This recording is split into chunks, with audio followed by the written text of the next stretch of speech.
The cold spring rain lashed against Abigail Jones's face as she fled into the night, her bare feet bleeding on the rocky path, her thin chemise clinging to her bruised body. 3 months at Madame Ruby's brothel in Sweetwater, Texas had nearly broken her, but tonight she'd found the courage to run when the last customer passed out drunk, leaving his gun belt unattended. It was 1875, and Abigail had just turned 20. She'd come west with dreams of becoming a schoolteacher, only to be tricked, drugged, and sold to the brothel by a seemingly kind gentleman who'd offered her work. Now she was running for her life, knowing that Madame Ruby's enforcers would track her down by morning if she didn't put enough distance between herself and town. The rain masked her sobs as she stumbled through the darkness, guided only by the occasional flash of lightning. Her body ached from the beatings she'd received when she'd refused customers. Her latest bruises, still purpling across her ribs and cheek, throbbed with each desperate step. After what seemed like hours, Abigail collapsed beneath a large oak tree, her strength finally giving out. The rain had stopped, but dawn was still hours away. She curled into herself, shivering violently, wondering if she would survive until morning. "Easy there," came a deep voice from the darkness. Abigail screamed, scrambling backward until her spine hit the rough tree trunk. "I won't hurt you, miss," the voice continued, softer now. A tall figure dismounted from a horse Abigail hadn't noticed in her panic. The man approached slowly, hands raised to show he meant no harm. Lightning flashed again, illuminating a weathered face beneath a wide-brimmed hat. "Name's Vaughn Lockhart," he said, keeping his distance. "I've got a blanket if you'd care for it." "Stay back," Abigail warned, her voice hoarse. "I'll scream." "Nobody to hear you out here except the coyotes," he said matter-of-factly, but he stopped advancing. "You're from Madame Ruby's, aren't you?" Abigail's silence was answer enough. "I figured," Vaughn said, sighing. "You're the third girl this year to run the others." He didn't finish the sentence. He didn't need to. "They found them," Abigail whispered. Vaughn nodded grimly. "Ruby's got the sheriff in her pocket, and her men are ruthless." He slowly removed his duster and held it out. "I don't mean to be forward, but you'll catch your death in that wet slip." Abigail hesitated, then reached for the coat. It was warm from his body and smelled of tobacco and leather. "Thank you," she murmured, wrapping it around herself. "My ranch is about 3 miles east," Vaughn said. "I've got a spare room with a lock on the inside. You'd be safe there until we figure something out." "Why would you help me?" Abigail asked suspiciously. "What do you want in return?" Vaughn's face hardened. "Not all men are monsters, miss. My sister." He paused, clearing his throat. "My sister ended up in a place like Ruby's in Denver. She didn't make it out alive." Something in his pained expression convinced Abigail he was telling the truth. Still, she remained wary. "I have nothing. No money, no clothes, nothing to offer." "I'm offering you shelter, not asking for payment," Vaughn said. He gestured to his horse. "Can you ride?" Abigail nodded hesitantly. She'd learned as a girl in Virginia before her parents died of fever and left her alone in the world. "Then let's get you somewhere safe before Ruby's men start searching at first light." Vaughn helped her onto his horse, careful not to touch her more than necessary, then mounted behind her, maintaining a respectful distance. As they rode through the night, Abigail remained tense, half expecting this to be another trap. But the steady rhythm of the horse beneath them and Vaughn's calm presence gradually eased her fear. They reached the ranch just as the eastern sky began to lighten. It was a modest spread with a small, sturdy house, a barn and a corral with several horses. A dog barked as they approached, and Vaughn quieted it with a soft command. "My foreman and the ranch hands live in the bunkhouse over yonder," Vaughn explained as he helped her down. "They're good men, but I'll tell them you're my cousin come to visit from back east. Fewer questions that way." Inside the house, Vaughn lit a lamp and led Abigail to a small but clean bedroom. "There's a basin for washing, and I'll fetch you some clothes. My late mother's things are in a trunk." She was a small woman, too. True to his word, he returned with a simple cotton dress, undergarments, and a pair of soft leather boots. They might not fit perfect, but they'll do until we can get you something else. Abigail took the clothes with trembling hands. I don't know how to thank you. No need, Vaughn said, heading for the door. There's a key for the lock, as promised. Rest now. We'll talk more when you're ready. After he left, Abigail turned the key in the lock, then used the water in the basin to wash away the dirt and dried blood from her escape. The woman in the small mirror above the basin was barely recognizable, gaunt, with haunted eyes and a yellowing bruise on her cheekbone. She touched it gingerly, wincing at the tenderness. The dress Vaughn had given her was simple but well made, a faded blue cotton that hung loose on her underfed frame. Still, it was the first proper garment she'd worn in months, and Abigail nearly wept at the feeling of being covered, protected. She slept deeply for the first time in months, waking only when the sun was high in the sky. For a moment, panic gripped her as she tried to remember where she was. Then it came back: the escape, the rain, Vaughn. A soft knock at the door startled her. "Miss, are you awake?" It was Vaughn's voice. "I've brought some food if you're hungry." Abigail opened the door cautiously. Vaughn stood there with a tray of bread, cheese, and what smelled like chicken soup. His sandy hair was damp, as if he'd just washed and he'd changed into a clean shirt. In the daylight, she could see he was younger than she'd first thought, perhaps 30, with kind gray eyes and a strong jawline shadowed with stubble. "Thank you," she said, taking the tray. "I'm sorry to be a burden." "You're not," Vaughn assured her. "When you're ready, we should talk about what happens next. Ruby's men came through about an hour ago, asking questions." Fear shot through Abigail like lightning. They didn't come to the house," Vaughn said quickly. "My foreman, Joe, sent them on their way. Said he hadn't seen anyone fitting your description. They headed west toward the mountains."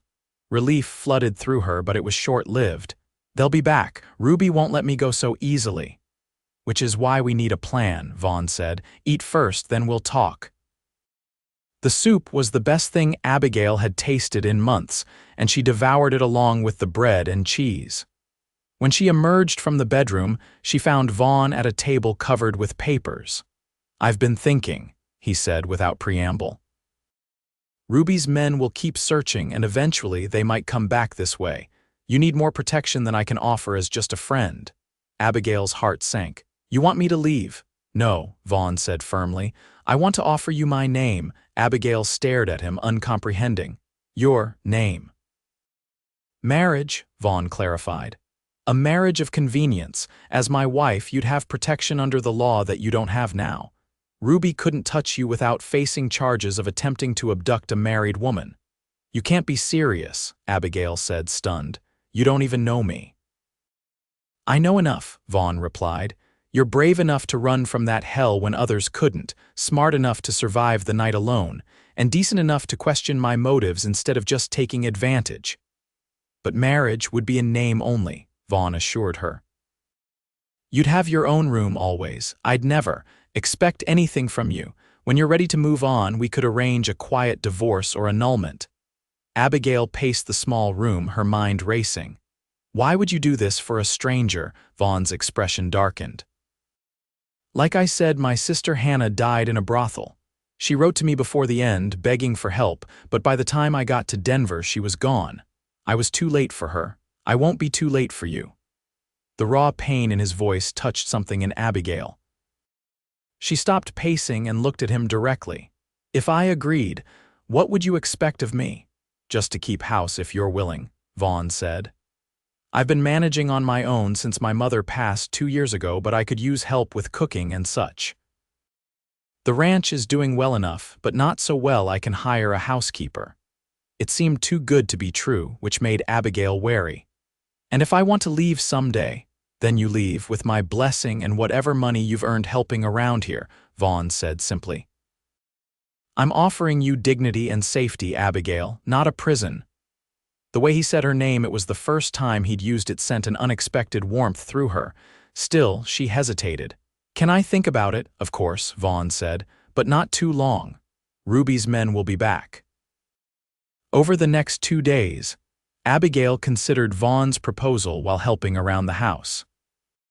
She learned that he ran the ranch with 5 hired hands, that he'd inherited it from his father 10 years ago, and that he was respected in the nearby town of Cottonwood Springs, where he occasionally served as a deputy when the sheriff needed help. On the evening of the second day, as they sat on the porch watching the sunset, Abigail made her decision. "I'll accept your offer," she said quietly, "if it still stands." Vaughn looked at her, surprise and something like relief in his eyes. "It stands, you're sure?" Abigail nodded. "I've spent my whole life being at the mercy of others. First the orphanage, then as a maid for families who treated me like furniture then." She couldn't bring herself to mention the brothel again. "Your offer is more generosity than I've ever known. I'd be a fool to refuse it." "Then we'll ride into town tomorrow and see the preacher," Vaughn said. "We'll need to be careful. I don't think Ruby's influence reaches as far as Cottonwood Springs, but we can't be certain." "I understand," Abigail said, "and Vaughn, thank you." He simply nodded, his eyes reflecting the dying sunlight as he looked toward the distant mountains. The next morning, Abigail wore the best of Mrs. Lockhart's old dresses, a pale yellow cotton with lace at the collar. Vaughn had found a bonnet to shield her face, and he'd brought the wagon around instead of riding horseback to make the journey more comfortable. They were halfway to town when they spotted riders approaching 3 men, moving fast.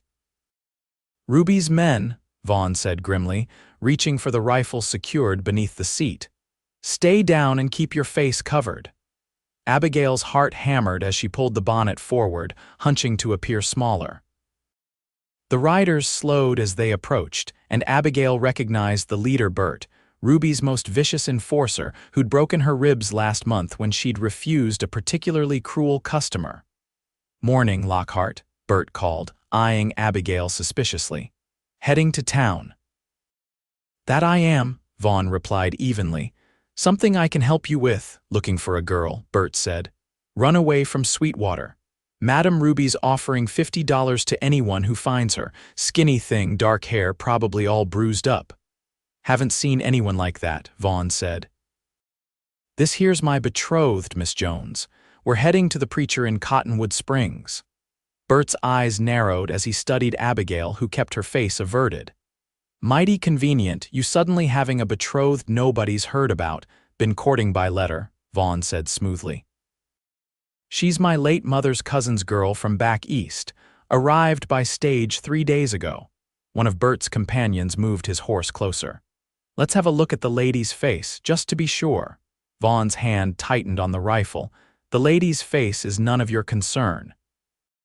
The tension crackled between them until Bert finally spat in the dust. "We'll be watching you, Lockhart.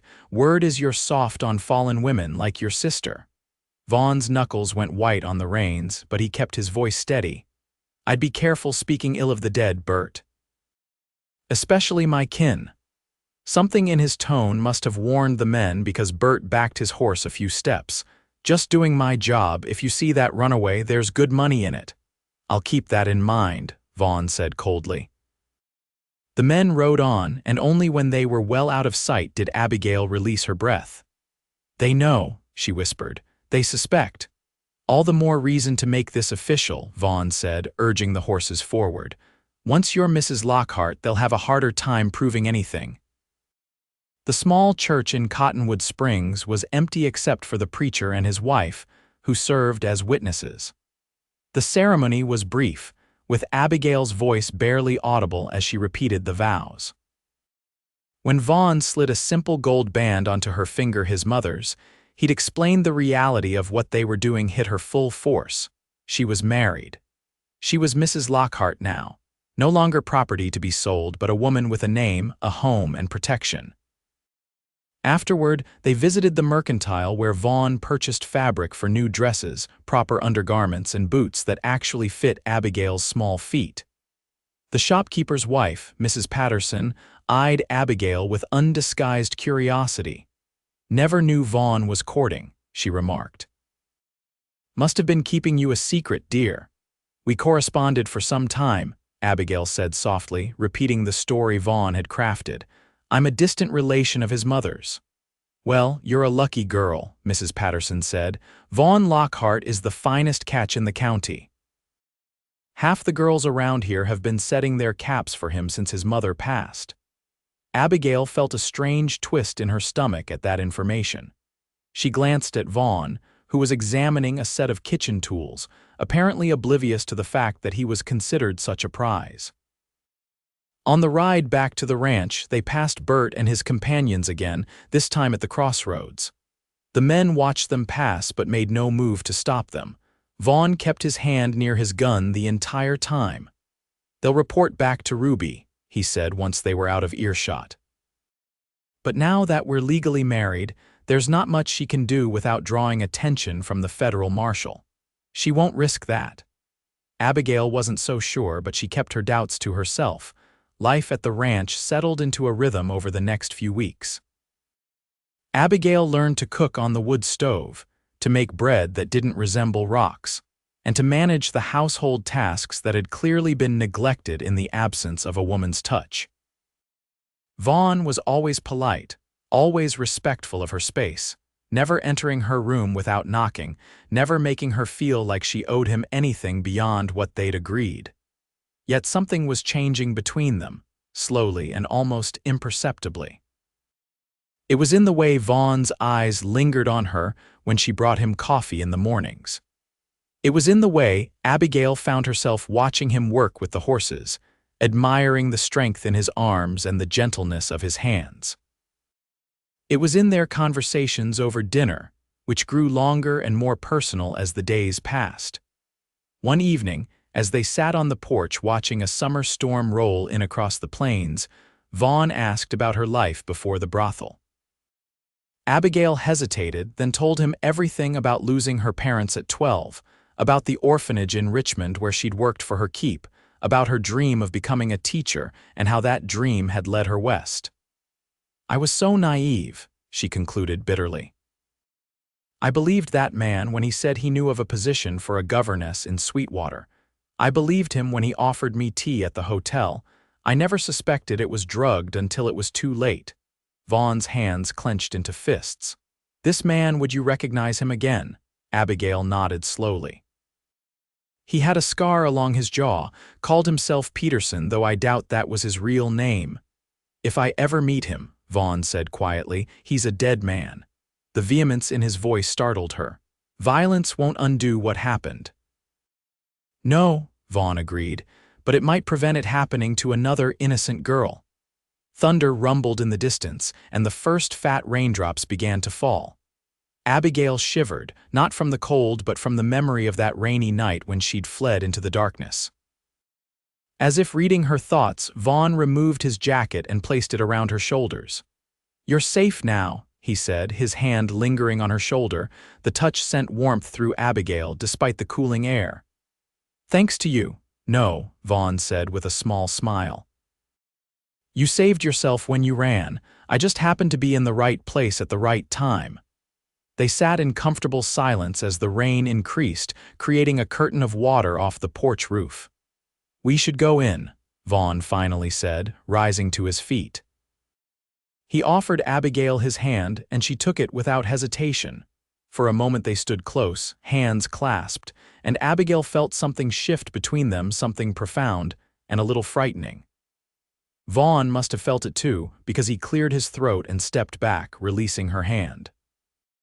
"Good night, Abigail," he said, his voice rougher than usual. "Good night, Vaughn," she replied, watching him walk to his bedroom at the opposite end of the house. That night, Abigail lay awake long after the storm had passed, thinking about the man who had given her his name and wondering if what she was beginning to feel for him was gratitude or something more. 3 months into their arrangement, disaster struck.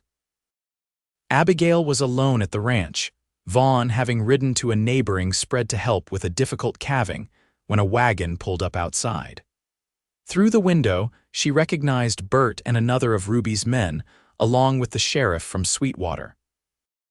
Panic seized her, but she forced herself to remain calm. She was Mrs. Lockhart now. She had rights. Still, she reached for the shotgun Vaughn had taught her to use and kept it close as she opened the door. "Can I help you, gentlemen?" she asked, standing firmly in the doorway. Mrs. Lockhart, the sheriff said, removing his hat. I'm Sheriff Dawson from Sweetwater. I need to ask you a few questions. My husband isn't here, Abigail said, her voice steadier than she felt. It's you we want to talk to, Bert said with a smirk. Or should I say Abby from the Rose Room? Abigail's grip tightened on the shotgun. I don't know what you're talking about. My name is Abigail Lockhart. We have witnesses who say you're the girl who ran from Madame Ruby's 3 months ago, Sheriff Dawson said. Madame Ruby has filed theft charges against you. Theft. Abigail repeated incredulously. I took nothing. You took yourself, Bert said, and Ruby paid good money for you. Abigail's blood ran cold.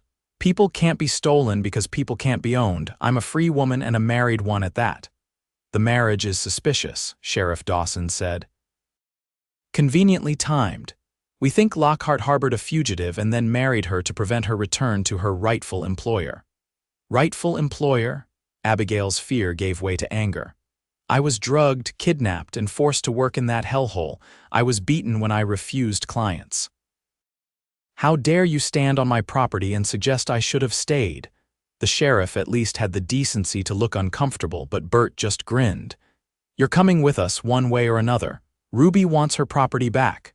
I'm not going anywhere, Abigail said, raising the shotgun. And if you take one step toward me, I'll defend myself. The standoff might have escalated if not for the sound of approaching horses. Vaughn appeared with 3 of his ranch hands, all armed. His face hardened when he saw the situation. What's going on here? He demanded, dismounting and striding toward the house. Official business, Lockhart, Sheriff Dawson said. We have reason to believe your so-called wife is a runaway from Madame Ruby's establishment. My wife, Vaughn said, emphasizing the word, is exactly who she claims to be. We're legally married. Whatever she did before that is none of your concern. Ruby says she stole from her, Bert insisted. Then Ruby can file a proper complaint and present evidence in court, Vaughn replied coldly, but you're not taking my wife anywhere. The sheriff looked from Vaughn's determined face to the ranch hands standing ready with rifles. This isn't over, Lockhart. I'll be back with papers from the judge. You do that, Vaughn said, and I'll be ready with my attorney. Now get off my land. After a tense moment, the sheriff nodded to Bert, and they retreated to their wagon. As they drove away, Bert called back, Ruby always gets what she wants, Lockhart, one way or another. Once they were gone, Abigail's legs gave out and she sank onto the porch steps, the shotgun clattering beside her. Vaughn was at her side immediately, his arm around her shoulders. They won't touch you, he promised fiercely. I won't let them. They'll be back, Abigail whispered. With papers, with more men, maybe I should just leave, go somewhere Ruby can't find me. And go where? Vaughn asked. Alone? No. He looked into her eyes with an intensity that made her breath catch. We face this together. You're my wife, Abigail, in every way that matters to the law. In name only, she reminded him, though the words hurt to say. Something flickered in Vaughn's eyes. Is that still what you want? The question hung between them, loaded with unspoken meaning. Abigail swallowed hard. What are you asking, Vaughn? Instead of answering, he cupped her face in his hands and lowered his mouth to hers in a kiss so gentle it brought tears to her eyes. When he pulled back, the question in his gaze was unmistakable. I've been falling in love with you since that night in the rain, he confessed. I never expected it, never planned it, and I've kept my distance because I wanted you to heal, to feel safe. But I can't pretend anymore, Abigail, not with Ruby threatening to take you away. Abigail's heart pounded so hard she was sure he could hear it. I've been afraid to admit it, she whispered. Afraid that what I felt was just gratitude or that you would think I was offering myself out of obligation. And now, Vaughn asked, his voice rough with emotion, now I know the difference, Abigail said. What I feel for you isn't gratitude, Vaughn. It's love. Real love, something I never thought I'd be capable of feeling after what happened to me. He kissed her again, more deeply this time, and Abigail felt something broken inside her begin to heal. That night, for the first time, they shared a bed not for passion, but for comfort and closeness. Vaughn held her as she told him everything about her time in the brothel, purging the darkness from her soul. He listened without judgment, sometimes wiping away her tears, sometimes shedding his own. "We'll fight Ruby," Vaughn promised as dawn broke, "and we'll win. But even if we have to leave here, even if we have to start over somewhere new, we'll do it together." The next week was tense as they waited for Sheriff Dawson to return with the promised papers. Vaughn rode into Cottonwood Springs and retained the services of a lawyer, who assured them that their marriage was legal and binding, and that Ruby's claims of theft were dubious at best. "She'd have to prove she owned you," the lawyer explained. "And since slavery is illegal in these United States, she can't do that without incriminating herself in kidnapping and forced servitude." Still, Vaughn took no chances. He ensured that someone was always with Abigail, and he began making arrangements to sell the ranch if necessary, to move them farther west where Ruby's influence couldn't reach. Then fate intervened in an unexpected way. A telegram arrived from the federal marshal's office in Austin. Ruby's operation had been raided following complaints from prominent citizens, whose daughters had gone missing. Ruby and her enforcers, including Bert, had been arrested on multiple charges of kidnapping, false imprisonment, and transportation of women across state lines for immoral purposes. The relief that washed over Abigail was so profound she wept in Vaughn's arms. "It's over," she kept saying. "It's really over." "You're free," Vaughn agreed, holding her close. "Truly free to choose your own path now." Abigail looked up at him, her heart in her eyes. "I've already chosen. My path is with you if you'll have me not just as your name-only wife, but as your true partner in everything." Vaughn's smile was like the sunrise. "I'll have you any way you'll let me, Abigail Lockhart, for as long as we both shall live." In the months that followed, the ranch prospered under their joint care. Abigail discovered she had a talent for bookkeeping and helped Vaughn expand their operations. She also began teaching reading and writing to the children of neighboring ranchers, fulfilling her old dream in a new way. When winter came, bringing with it the first anniversary of their unusual marriage, Vaughn presented Abigail with a proper ring to replace the simple band she'd worn since their hasty wedding. "I want to do this right," he said, kneeling before her in their living room. "Abigail Jones Lockhart, will you marry me again? This time not out of necessity, but because we choose each other fully and completely." Abigail's answer was a joyful yes, sealed with a kiss that promised a lifetime of love neither of them had dared to dream possible on that rainy night when fate had brought them together. The following spring, they renewed their vows in the same small church in Cottonwood Springs, but this time with friends in attendance and genuine joy in their hearts. And if anyone noticed that the bride's hand occasionally strayed to her slightly rounded belly, they were kind enough not to mention it until the couple announced they were expecting their first child that fall. Years later, when their children asked how they met, Vaughn and Abigail would exchange a look full of private meaning before telling a simplified version of their story, how sometimes the darkest nights can lead to the brightest dawns, and how two wounded souls found healing in each other's arms.